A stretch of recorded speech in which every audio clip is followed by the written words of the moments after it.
I'm asking 60 on them. $60? Are they from about 1962, would you say?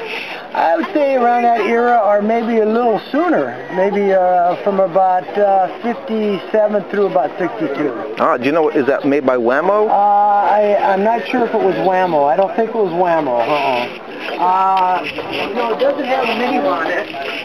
I tried to look them up. I only seen one pair on the internet, and all I did was enter spring shoes, spring bouncing shoes, and some of them came up. But there's no name anywhere on it. Have you ever tried them on? No, not me. I'm too old. I'm Frank from Collector Magazine. May I photograph? Cool. May I photograph? Oh you? yeah, sure. So what is your name? Stan. Throgmorton. Stan. What's the last name? Throgmorton. I'll spell it. I preach slowly. All right. It's THROGMORTON. Throg and then Morton. Oh, great. So can I have you?